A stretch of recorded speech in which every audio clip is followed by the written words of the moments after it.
Hello, I'm Chris Ossman, and this is Solutions. Enough complaining, let's fix America.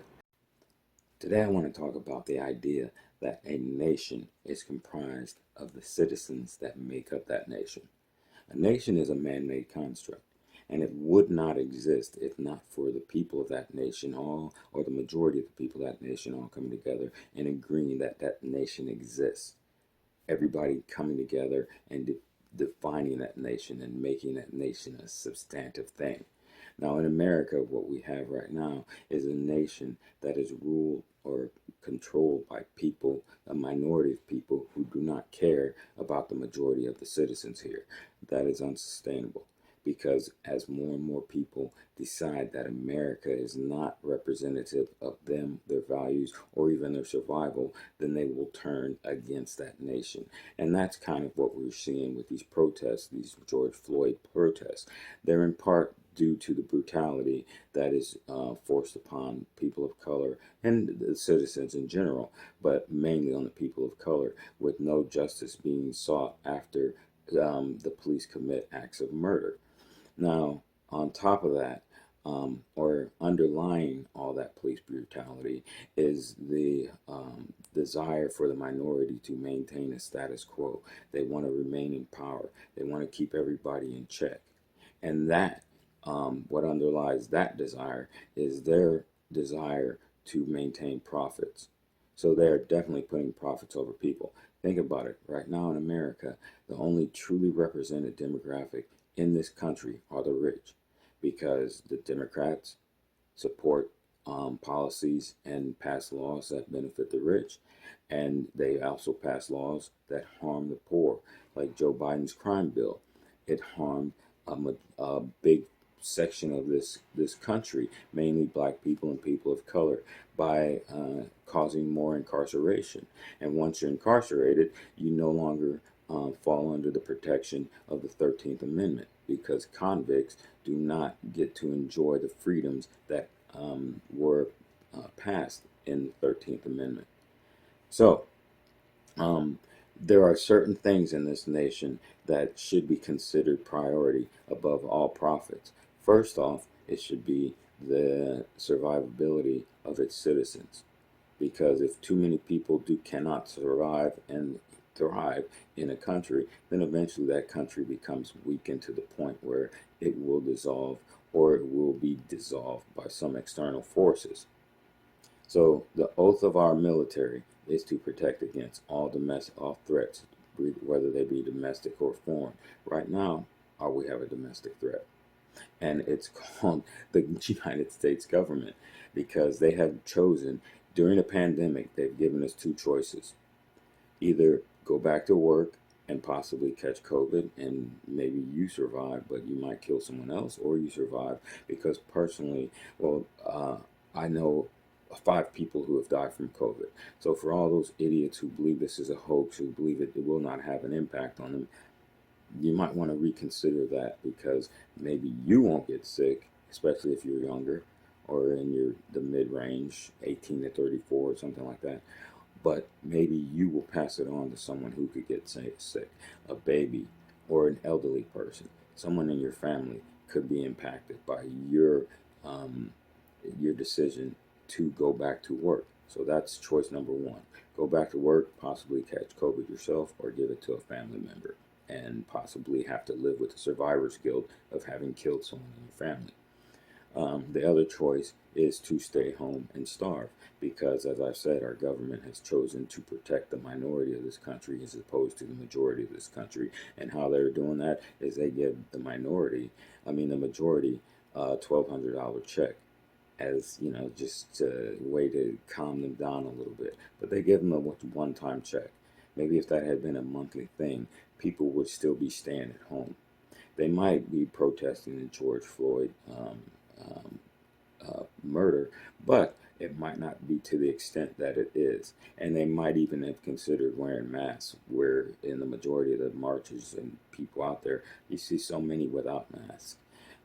So they're willing to, they're being forced to put their own health and safety at risk, because our government does not care enough to correct the systemic failures that it is involved in. And it's all involved in this ultimately due to profit and the maintenance of profit for the rich. So, getting back to a nation being a man-made construct, if you have failures to the extent where the majority of your people are no longer benefiting from the nation, they will no longer support that nation. They will no longer believe that that nation stands for them, and therefore they will no longer be a part of that nation. They won't be willing to throw down their lives, as you know, has been like a cliche for many years. I would die for this flag. I would die for this country. They won't be willing to do that if you do not represent them. And if you think about it, like I said, the Democrats and the Republicans both represent the rich, because they have a saying: government moves slowly. Both Democrats and Republicans, they all abide by this saying that government moves slowly. So there you go with incrementalism, which only fixes tiny little things, but allows bigger things to fester and grow much faster than those tiny fixes that they're creating. And in doing so, basically what they're doing is making a wealth inequality compound. It's growing exponentially in this country. I wrote an article 10 years ago, maybe more than 10 years ago, where I talked about how in the 70s, 33, there was a Forbes 400 richest people or something like that. They were talking about how there was like 25% of the wealth was going to these 400 richest people. And then in the 80s, it was 33%. And it keeps growing. And I questioned, I was like, well, what are they going to do when it gets to 75% goes to the richest 400 people in the country, and the rest of the country has to deal with, splitting up the 25% of the wealth in this country? That's unsustainable, and it's killing America. So there are things that I wrote in my book, which it goes by the same title: Solutions, Enough Complaining, Let's Fix America. It's 99 cents on the Google Play Store if you have an Android phone, or it's $15 in paperback.